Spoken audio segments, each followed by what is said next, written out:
We're going to talk today about fusion voting. But first, I'd like to thank our virtual sponsors. They are Festival Foods, Dave and Bart Scogan, Tom Houlihan, Ann Bryce and Bill Haviland, Joe and Pat Heim, and Suzanne Young. And our special partner in this effort has been Turbo University's Rebuilding American Civics, and Sam Shinta, who is the professor and chief advocate of that program, he's here today, and he's been so important in supporting these efforts. Today's program is going to feature a really outstanding panel. Our panelists are Dave Schultz, former Republican state senator in Wisconsin, Dave Mahoney, former Democratic sheriff in Dane County, and Christine Andrews, executive director of United Wisconsin. That's the organization that is serving as the champions for promoting fusion voting in Wisconsin. And of course, today moderating our program will be Rusty Cunningham, the former publisher and executive editor of River Valley News. So, as you may know, I'm involved with LeaderEthics, but I also wear another hat, and that is I am supporting the efforts on promoting fusion voting, and I've joined the board of United Wisconsin. And I'm doing this for a reason. Our current system with the leadership of the two political parties is not working. And it's not set up to work. It's not set up to fix itself. In fact, what we're finding is we're deteriorating into name calling and finger pointing and whataboutism as a response to almost all of the most significant, serious issues that we're facing. So we've got to promote alternatives. And I've really been impressed that the fusion voting concept does bring about an effective design to try to allow third-party views to enter into the conversation and hopefully in a positive way have a positive way of shaping and influencing. So what is fusion voting? So here's a very simple sample on the ballot, okay? This is basically showing that there is a congressional race, and the top candidate for major party A is Claire Smith, and the top candidate for the top candidate on major party B is Alex Miller, and also on the ballot is Claire Smith, representing the third party, in this case, United Wisconsin. And essentially, by putting the issue on here as a separate ballot, voters have a choice of who to vote for, regardless of whether it's in the independent third party or in the major party. They have a choice of voting. And when all the voting is done, they aggregate the totals by the individual. And so you can see that there was a comeback, that Claire Smith came forward with the sufficient votes coming from the third party perspective that she prevailed in this election. And this is, by the way, a practice that's in place in New York and in Connecticut right now. So there are some more comprehensive ballots we could share with you, but we thought this would be a simpler way of explaining this in a clear and simple way. So next up is why fusion voting? Where did this come from? And what many people aren't aware of is that for the first 120 years in our nation's history, fusion voting was common. It was a common practice. And in fact, it had played a key role in a number of key elections in that time frame.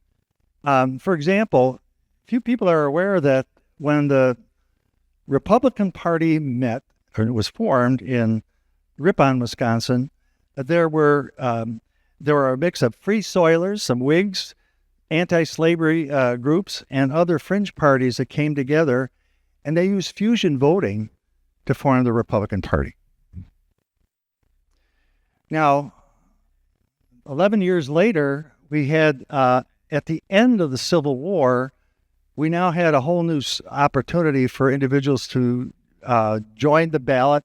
And we had an individual who is John Adams Hyman, who was a former slave, and he was running for Congress, and he was supported by Black Americans as well as poor farmers and others that felt disoriented and disillusioned based on the dynamics of the Civil War. And he became the first elected Black African-American and former slave to be elected to Congress. So you can see there were some really good examples of how fusion voting played out in this case, we feel a positive way. But what happened is over time, both political parties felt that it was at their political disadvantage to allow this kind of added input, coalition building, and so on. And so state by state by state, they passed laws to prohibit fusion voting.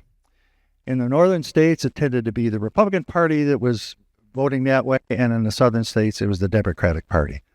And so with the exception of New York and Connecticut, fusion voting isn't allowed in any states right now. But we have a chance to bring this issue back, and the strategy that's being taken is interesting because rather than bringing about legislation, we're raising the issue via litigation. And there's assistance from the National Organization on Ballot Freedom, and they did an analysis of states that prohibit fusion voting and may have had problems with constitutionality and how that prohibition came about. And so those states are being looked into as a possibility for bringing forward fusion voting using this process. Kansas, New Jersey, and Wisconsin are three of the states that are in that process.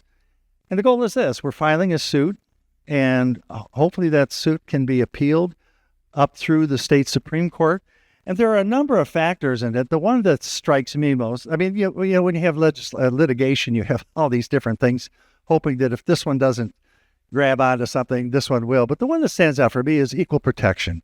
And it basically is suggesting that we should not have the dominating party squeeze out the input from the third parties, and we should not have the voters that are inclined to vote in independent ways to also be squeezed out by the two major parties. And so that's going to be tested over the next year and a half, and we'll see where that goes.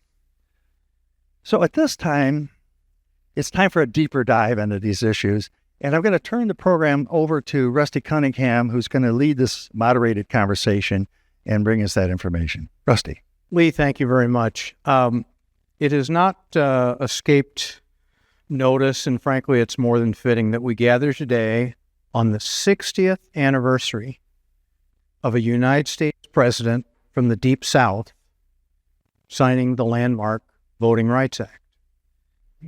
President Lyndon Baines Johnson said, "Today is a triumph for freedom as huge as any victory that has ever been won on any battlefield." He reminded those gathered, black and white, about the unfulfilled promises of Appomattox Courthouse a century earlier.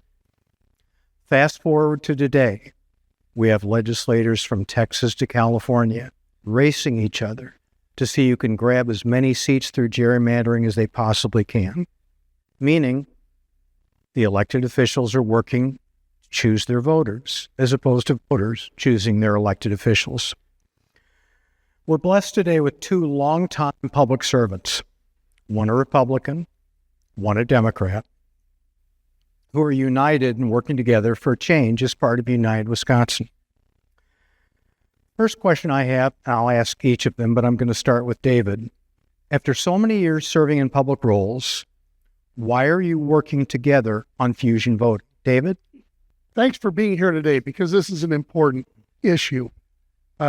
Rusty asked why after 41 years of public service, I would continue to be involved and continue to serve. Well, I spent 41 years in law enforcement, 41 years with the Dane County Sheriff's Office, and 15 as the Dane County Sheriff. And every day, well, not every day, 4 days out of the week, I was at the Capitol. And I had an opportunity back then to work on issues with my friend Dale.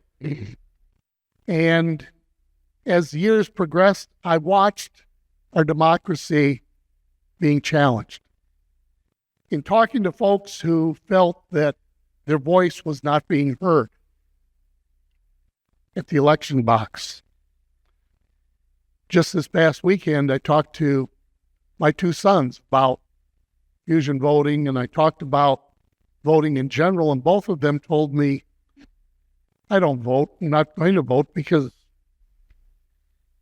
my voice doesn't matter. Unfortunately, I hear that all too often. I can't get away from being out in the public. I can't get away from sitting at the cafe and bringing up topics of political importance and the importance of our democracy and the right to vote, and to pick the brains of those in our community that I served for so many years. And a consistent message was, I'm not being represented by my party. I'm not being represented by my government. I'm not being represented at the voter's box. And that concerns me. Our most basic right is the right to vote.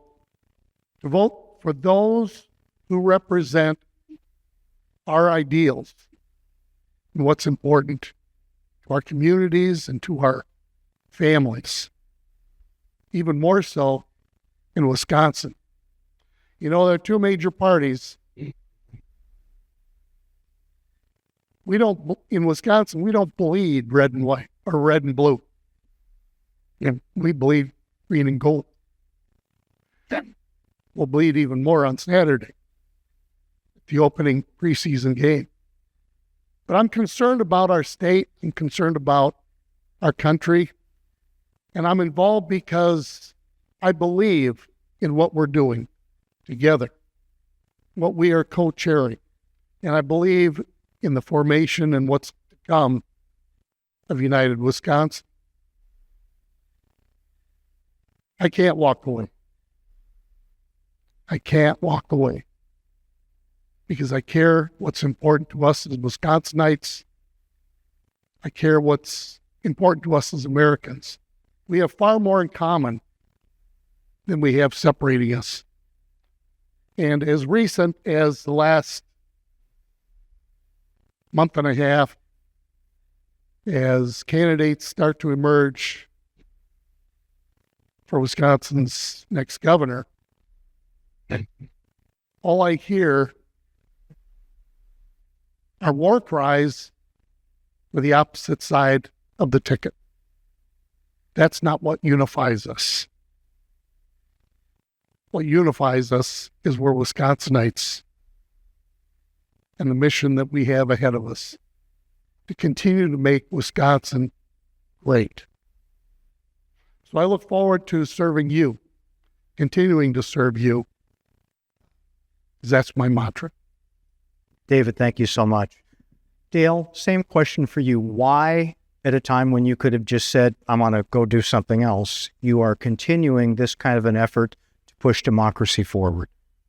Well, let me just join my friend in welcoming you and thanking you for your citizenship.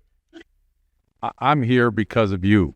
I've been lucky enough in my life to have been involved in politics for over 50 years, and I'd like to think I was still sort of involved, maybe not professionally or on a full-time basis, but to me, it's important that each of us recognize we have a responsibility to our fellow citizens to make sure the process which serves us is healthy and works for us. So what do I mean by works for us? As I go around my community, I hear a lot of different voices. Some people are concerned about voter integrity. Some people are scared to death that they're going to be unable to feed their family with the rapid price of groceries going up. Some people wonder who's looking out for their industry as competition isn't exactly what it once was, and that antitrust laws aren't being produced. Some people are just scared to death their children are going to grow up in a world that is absolutely toxic, not just in a sense of interpersonal relations, but their children will be poisoned. And to me, the whole reason for being involved with politics was to work on these and other problems in a collaborative way that would best serve all of us. And for most of my career, I would say I had lots of disagreements with people around me, but we didn't hate each other. And at the end of the day, we were proud when we could jointly stand up in front of our constituents or the public in general and say, we have a solution which we think is worth trying. And these days, I don't know about you, but I suspect you're here because you have a sense that we've lost that ability to work together to solve problems. And I think fusion voting can be an important part of that, because for those who don't believe anyone is listening to them, those who believe that the only choice they have is not voting for, or voting for the lesser of two evils, voting for a third party and throwing away their vote, or simply not voting at all, none of that seems to really address the needs and the concerns that people have. And it's my belief that we can provide people a seat at the table. We can provide agency so that their voices are heard, that they do have the ability to negotiate.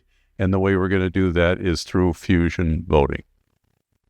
Dale, I'm always fascinated when old things become new again. Fusion voting, as Lee pointed out, is nothing new in Wisconsin. In fact, it came out of a coalition party effort that succeeded, and then that party decided to make such participation illegal. Now, I know that ban was put in place in 97. That would be 1897. I think you were in your first campaign, and I was a cub reporter back then. Could you please give us a little history about here, the birthplace of the Republican Party? How did that all happen?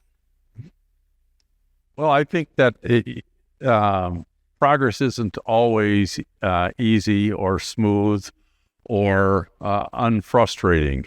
And throughout the history of this country, we've sort of had a battle between folks with a lot of money and people who are just trying to get by with their little business. I mean, we had a period of robber barons about that time, and politics was controlled by the likes of Tammany Hall and people who were used to getting their way in almost any other manner than actually sitting down and discussing the issues. Well, it spawned a reaction in the public.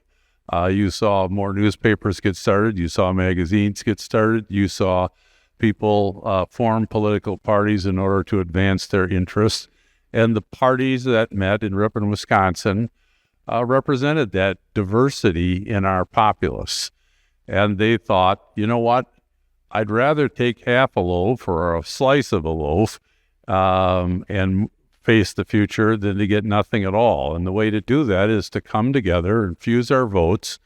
And they came out with the notion that they would give up being a Whig or a free soil candidate or an anti-slavery candidate or an anti-Nebraska candidate, and they would become Republicans.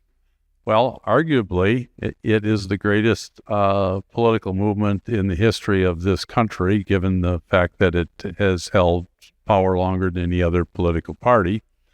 But we find ourselves now in a situation where I think the party has run out of ideas. I don't go anywhere and have people tell me that the most important thing is we need the president to have more executive orders to replace the legislature.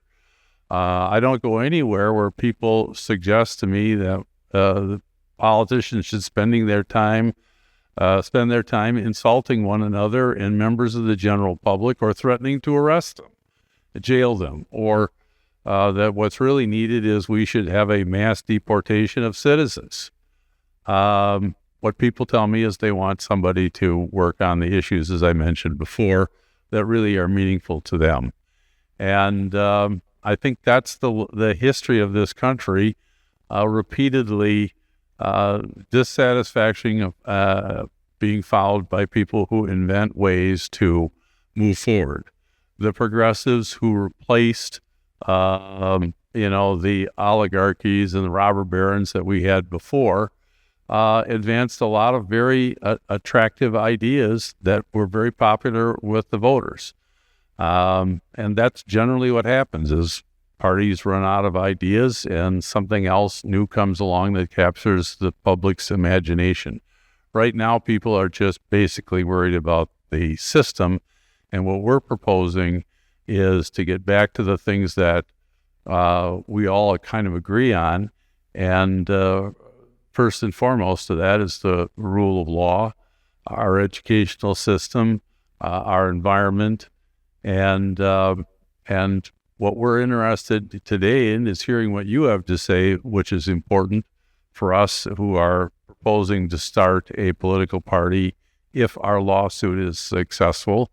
And we hope that we can begin the process of winning your trust, and we can inspire you to not only join us, but outrun us in pushing our fellow citizens into a reform that will benefit everyone, regardless whether they are Republican, a Democrat, a Constitutionalist, a Green Party member, or whatever. When we give people real democracy, and that's what this is about, is re-energizing democracy, we all win. We know that.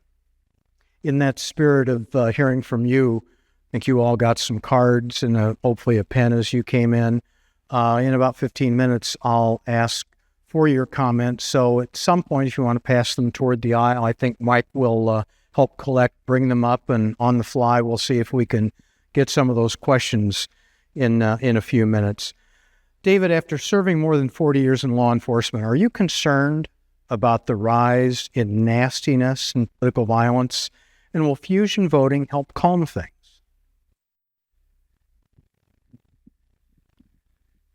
Am I concerned about the nastiness and violence? We need only look at Minnesota. We need only look at our own state legislature and Senate when we have sitting lawmakers who are concerned about going out into the public to hold town hall meetings and having to reach out for security. And I know that because I've had many calls myself from current lawmakers who, one, want my thoughts on their safety, and two, what they do to protect themselves from a security standpoint being out in the public. That should never happen. That should never happen in our democracy.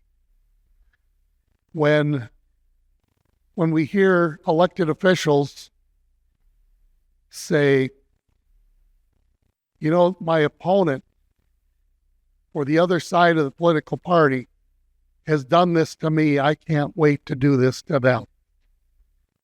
When that occurs, we're not concerned about the priorities of the public that elected us to serve them. Government service means serving others before oneself. I believe if you don't believe that, you shouldn't be in government service.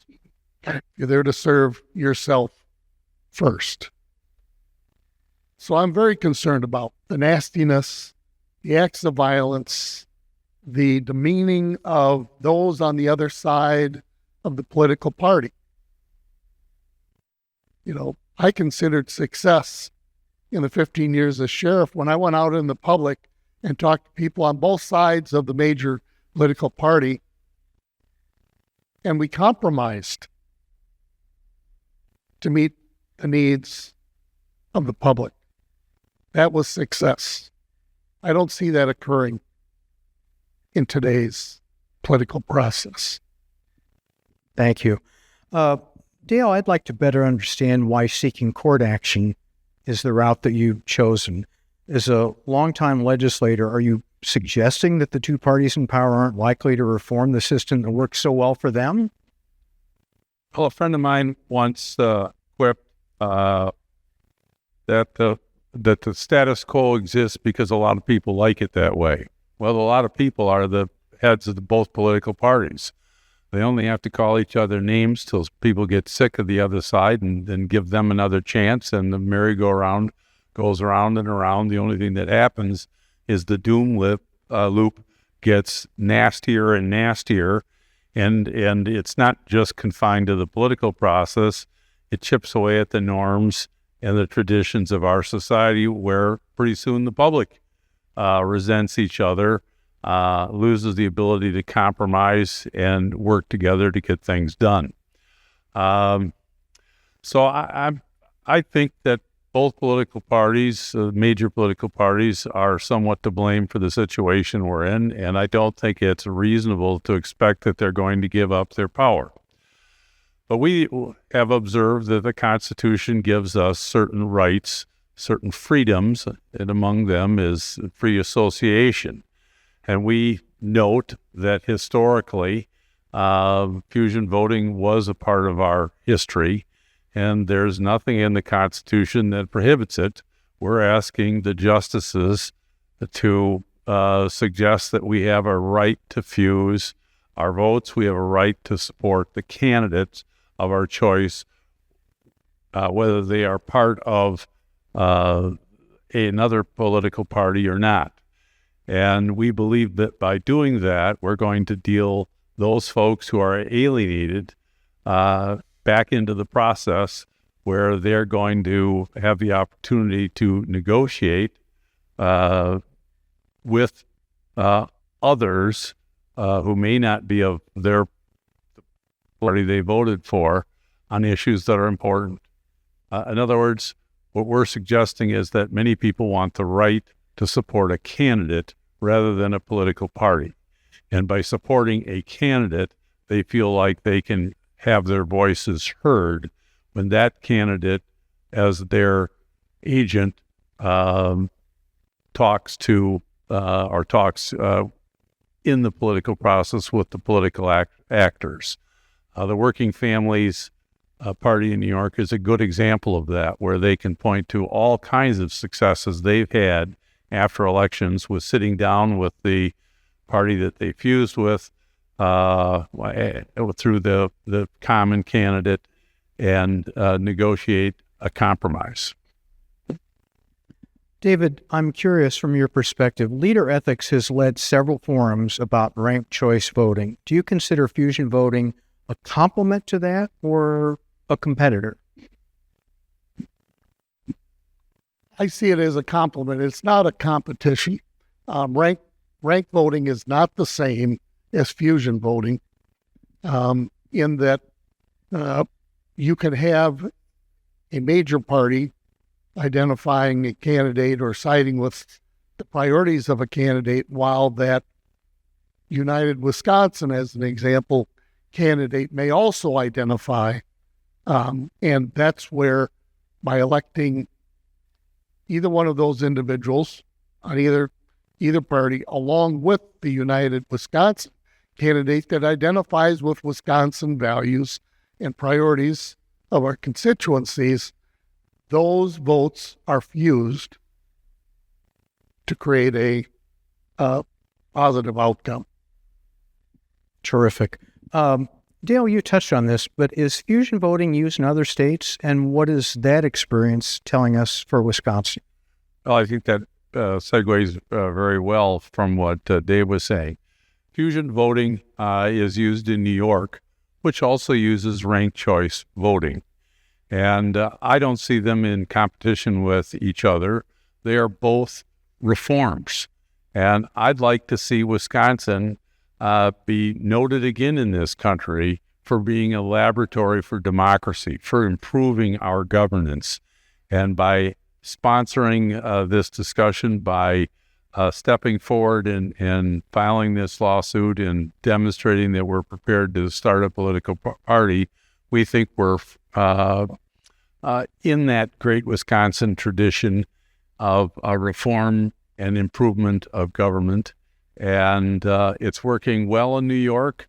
And I think there's a growing interest in this country that we need to reform the political process.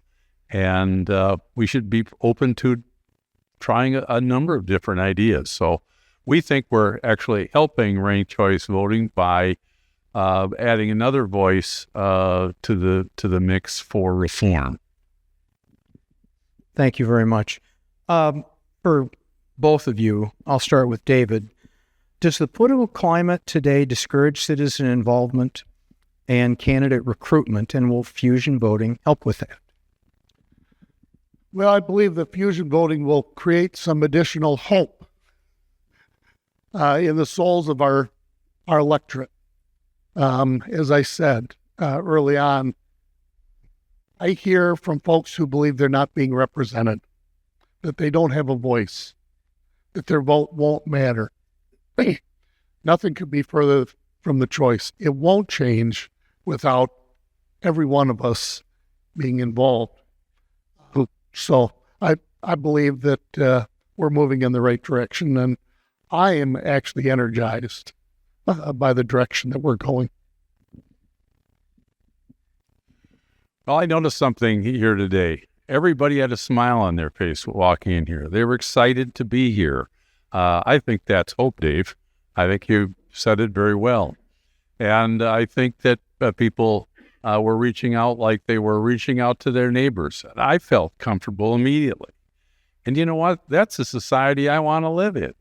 And I think we may have started something here, and it could be contagious. And I think in the long run, that's exactly what we need. I'm tired, I don't know about you, of going to meetings where people have demonstrated that all they do all day long is eat prunes and suck on lemons. They're miserable. It's time we got together, laughed, lived, and thought about ways that we could improve society as a whole, and along the way, make life better for our families.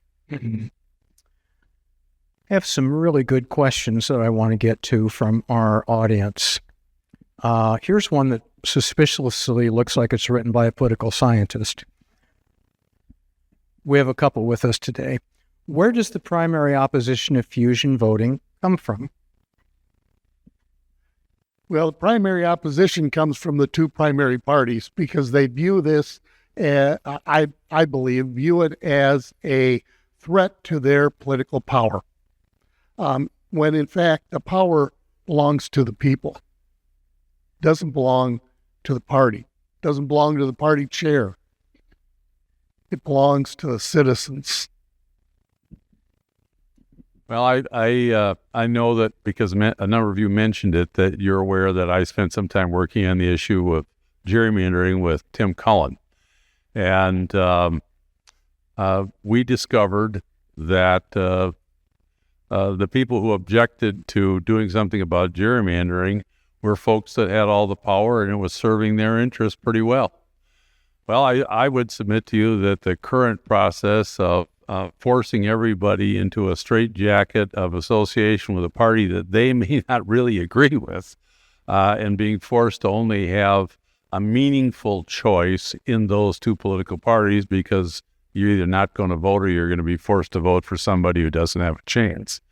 That this is the best way for them to be heard, and that unnerves a lot of the party bosses and their moneyed interests that now seem to be making more and more of the decisions, even to the point where we bring them in as special agents of the government without ever electing them.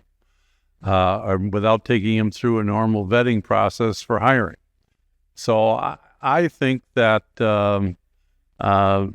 we need to recognize that the parties need to reform. They haven't listened to the many voices that are out there that have been pointing that out. They quickly turn them into enemies, particularly anybody in the news media or academia. So I'm for laying the wood to political parties and forcing change. I'm going to blend a couple of the questions that, frankly, are quite good. And this is pretty practical. So how does a person become the candidate for multiple parties on the same ballot? That's one, but the other is related. Politicians commonly say that they want to hear from people. And that is so important. But with the two-party process, there will just be two parties, two candidates on the ballot. So how does political spending really confront fusion voting? So let's break this down. How does a person get on the ballot in multiple lines of that ballot, and tell us how that counteracts the two-party system.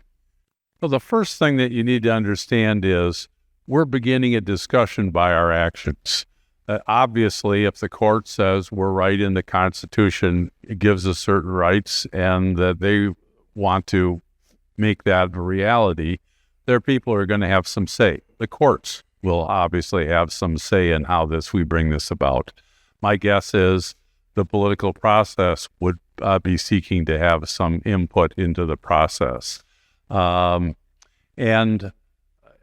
other people who are already in office may have a specific role.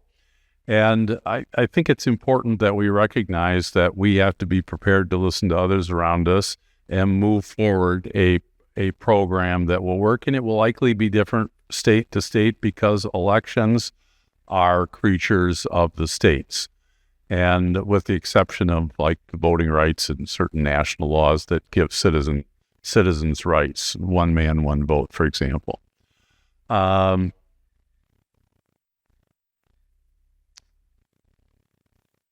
guess I'd just end there. Okay. Not shockingly, there are questions about money in politics. And I have a couple. I'll try to pull those together. How does fusion voting impact that, especially after Citizens United? Well, I think that fusion voting and United Wisconsin will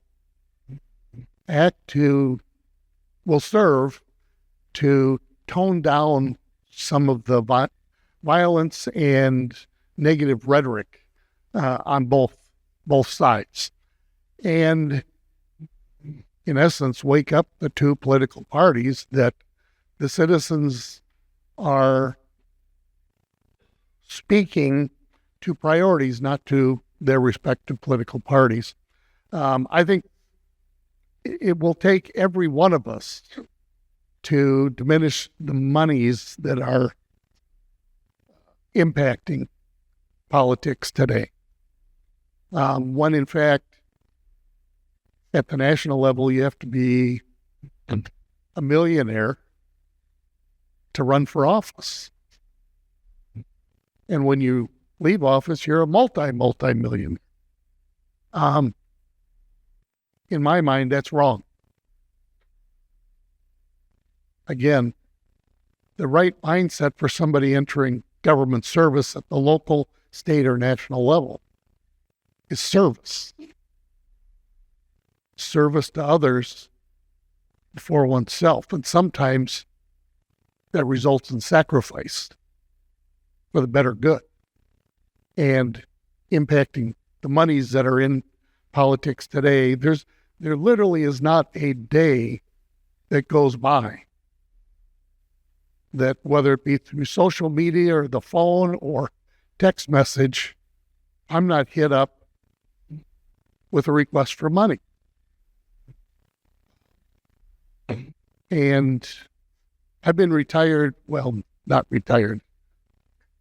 I went back to work right away after I retired from sheriffing because I didn't like retirement. And I felt a lack of service.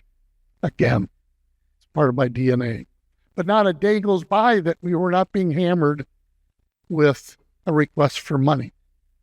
And I think that fusion voting, the creation of United Wisconsin, will help diminish some of that impact.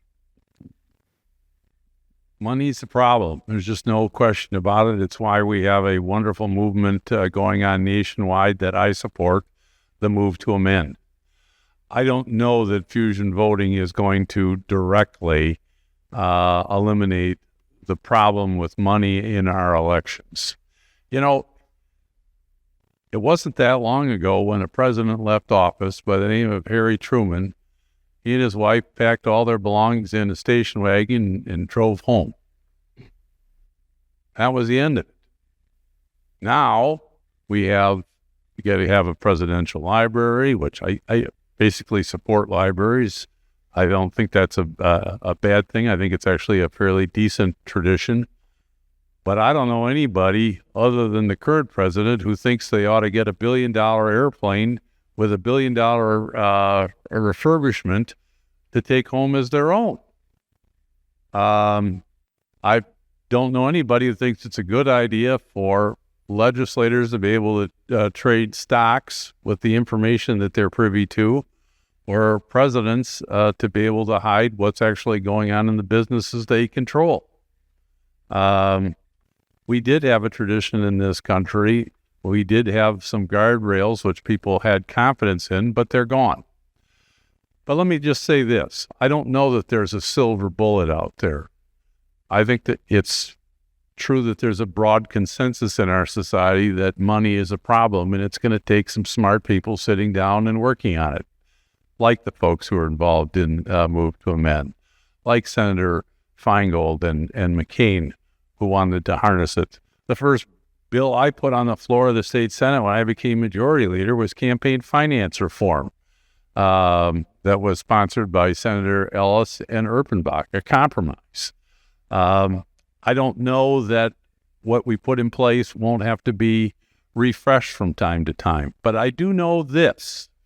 Fusion voting for people who have a passion about money in politics, fusion voting will give those people a seat at the table, because if they can convince enough people to make that the major tenet of a political party, and believe me, those of us who are interested in United Wisconsin are prepared to listen to all voices, we might be elevating campaign finance reform way up. We had to make some very difficult choices as we sought to get ourselves known. But I suspect there are a lot of people who would be fired up over the idea of money, and if they represent 6 or 7% of the population, as the example that you saw earlier, they can be the deciding factor, and they can lay down the law and say, you either vote for this the next election, or we're going to withdraw our support from you, and we'll look somewhere else. And I think that's what we need. We need more democracy in our democracy. We need to give people with passion for the right reasons an opportunity to sit down and be a part of the process. That's what fusion voting will do. It's not going to be a silver bullet, but it's going to empower people for a long period of time to be players in a process that we know needs reform. I don't want to forget this, that Dale, along with the late Tim Cullen, received the Legacy of Ethical Leader Award from LeaderEthics earlier this year. So you're very well known and admired for doing what you think is right. Well,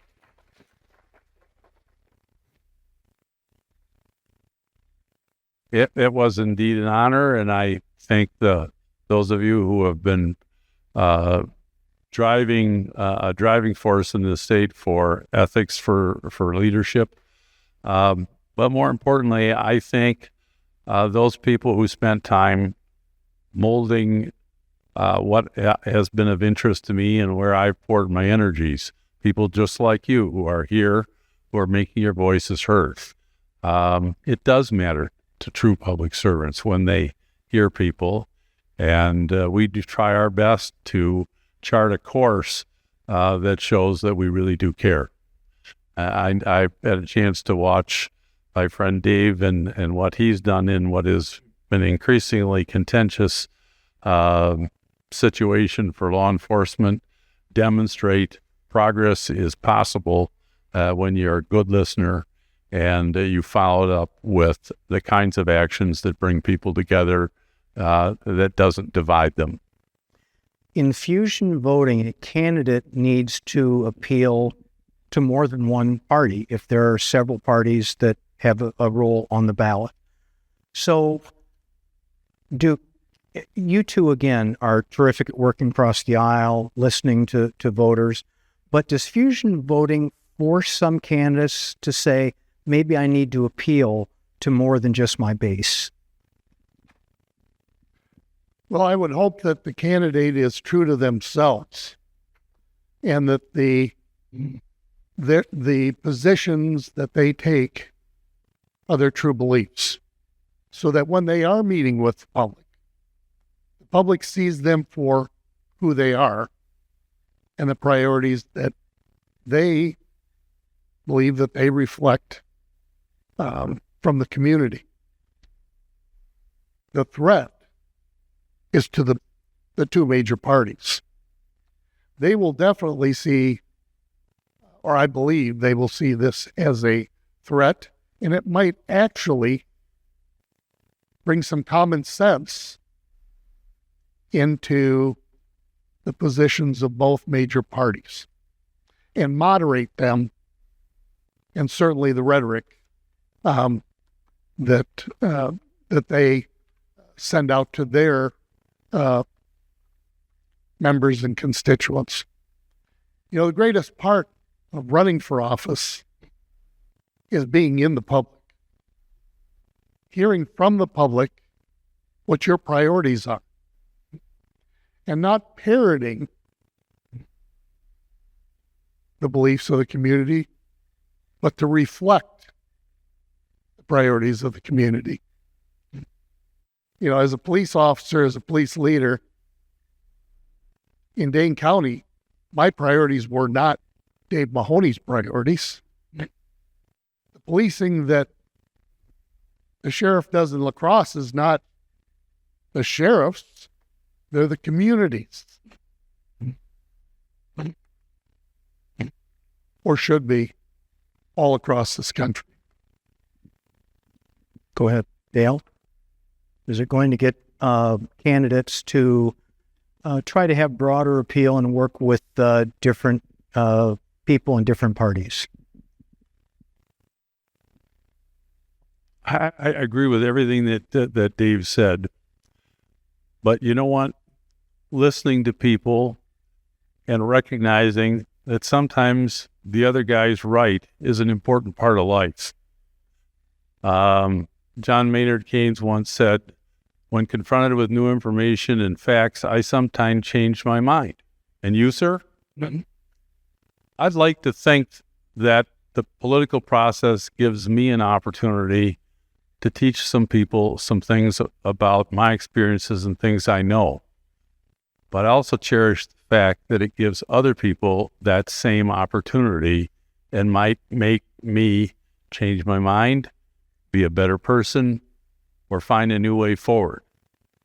So I think that the more democracy and the more listening that we have, the best chance is there for us to chart a positive future.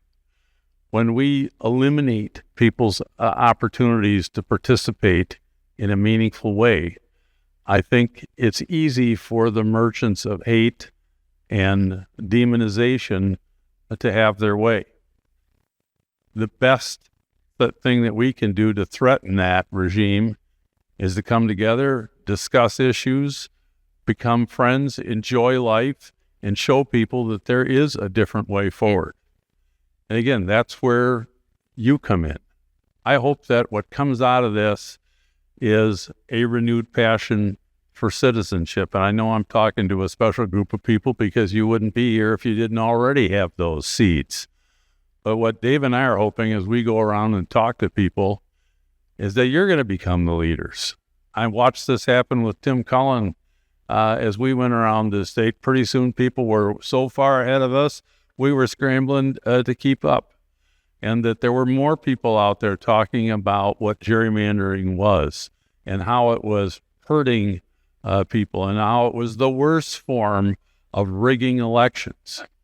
And we need to, right now in this very difficult time, stand up to both political parties and say, enough is enough. Don't you have enough to do with trying to run an economy and treat people fairly and to help them through a very difficult situation as they try to provide for their families?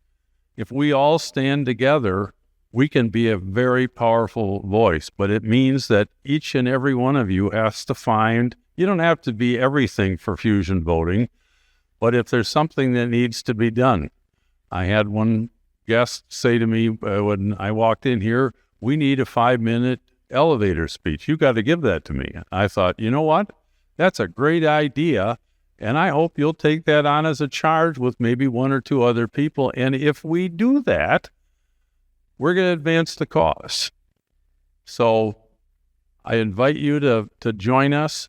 You don't have to give us any money. We do have a website. We'd really appreciate it if you'd go to it and examine it. You'd use it, share it, and help us chart a course where we can get this done in Wisconsin.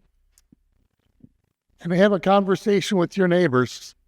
And when you're out in the community, when you're at the cafe, when you're meeting with neighborhood groups, when you're at faith-based gatherings, talk about this. Because as passionate as Dale and I are about this, we are not going to do it alone. We need everyone we talk to talk to 5 more people. And those 5 talk to 10 more people. That's how change is effectuated. And we believe in the change that needs to take place. Dave and Dale, thank you so much for your ongoing service to the people of Wisconsin and to this effort today. We appreciate you being here and sharing your wisdom. Thank you so much. It was a delight. Thank you. Can we take a question in the back? I see a gentleman's got his hand up. We have a segue right now. That's a perfect question. And to help answer that question is the Executive Director and President of Chris Andrews Consulting, Executive Director of United Wisconsin, Chris Andrews.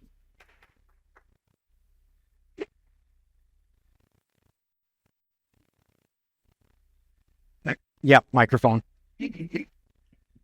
Yeah. I want to say thank you, Rasch. It's great to see so many of you out here, and it's good to be back in God's country. I have family who live here, so I love being here. I want to thank a couple of the people here, particularly Lee Rasch and Rusty Cunningham, but I also want to point out that Dr. Joe Heim is with us. Dr. Heim is a member of our coordinating team for fusion voting, and Mary Ann Gerard had to leave, but she too is part of United Wisconsin. I was going to talk a little bit about what we stand for, who we are, can we be successful, and join us.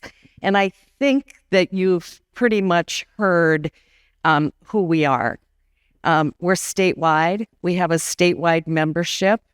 We want to cross-nominate candidates who will support the rule of law, our Main Street businesses, public education, and the conservation of natural resources. And we chose those issues because they have broad public support across Wisconsin.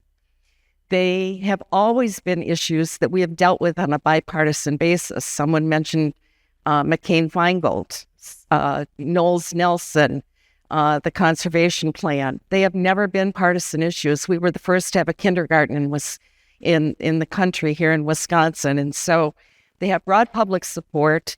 They've always been bipartisan, and they are what has made Wisconsin economically strong, quite frankly. A little bit about our leadership, just so you're comfortable with that. We are from every corner of Wisconsin, Dale and Dave, urban and rural. Politically, Democrats, Republicans, independents. We have law enforcement, we have public school teachers, we have small business people, public employees, college professors. It runs the gamut of Wisconsin. And we're, despite all of the differences of our backgrounds, we're united by one thing. We want to turn down the political temperature. We want to reject division. We want our legislators and our elected officials to work together. And if fusion voting becomes relegalized, we want to become a fusion political party. Just very briefly, the political middle is no longer silent, but it is unheard. And most Wisconsinites are not on the far left, and they're not on the far right. And our Marquette Law School polls really consistently tell us that less than 20% of registered voters considered themselves to be very conservative or very liberal. 1/3 of respondents consider themselves to be politically independent and ideologically moderate. So from those numbers, it's really reasonable to conclude that it's the middle of the political spectrum that decides both our partisan and our nonpartisan elections. There's a lot of people who throw the word great around these years. And the United States emerged as the predominant world power during World War II. And it's maintained that status as a great country for the past 80 years for very good reason. Because pretty much we've governed from the middle. And yes, we've tilted a little bit over time from administration to administration, but overall we've steered a course of political moderation, unlike other major countries, to their own peril. So we have a growing number in this country, in Wisconsin, that are politically independent and ideologically moderate, but perceive their voices aren't being heard, and they are feeling homeless. So United Wisconsin gives moderates a home, and fusion voting gives United Wisconsin a way to communicate those values at the ballot box and influence the political process. We believe that Wisconsin can once again lead the way toward a civil, collaborative, and centrist politics. And Dave Mahoney stole my line. That is not red or blue. That is green and gold. So please consider joining us. There's cards on on your chairs. It does give our website, www.unitedwisconsin.org. As it's been mentioned, we're not asking for money, no donations, but you will receive a newsletter and updates. Actions in Kansas and New Jersey are also taking place. And we're getting noticed in places like the American Bar, et cetera. So if you share your contact information, that will be helpful. Also, if we do become a formal party, we need a people-powered movement. So we'll be ready to go when the Supreme Court rules in our favor, we hope. Please invite your family and friends. The more the merrier. And if you belong to a Rotary, if you belong to a Kiwanis, if you're with the League of Women Voters, the Chambers of Commerce, community organizations, we love to do presentations like this. We love if you want to write a letter to the editor. Nothing is more important than somebody locally seeing a local person speaking out. And so please be in contact with me and we'll help you place that letter, or we'll make plans to do a presentation. We're going to be in New Glarus. We're going to do the Madison Rotary. So we've got some things coming down the track. I have to leave with you my favorite quote, Margaret Mead: "Never doubt that a small group of thoughtful, committed citizens can change the world. Indeed, it is the only thing that ever has." And so I want to say thanks again. Thanks, Lee. Thanks, Rusty. And thanks to all of you for coming. Thanks, Chris.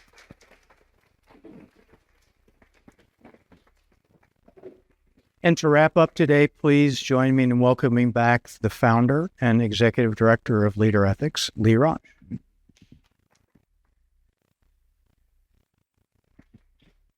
Well, thank you. Thank you as our panelists. This has been, I think, a very informative and yet conversational way of explaining something that is so important to us. So thank you, Dale and Dave and Chris and Rusty, for your moderation. They deserve another round of applause, don't they?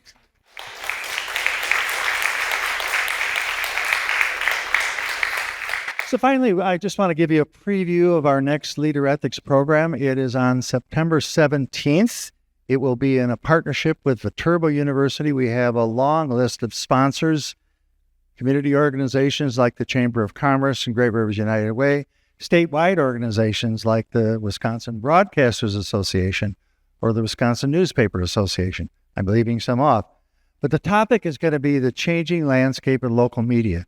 And one of the things we are recognizing is that the problems that we're trying to overcome and face, they come in layers.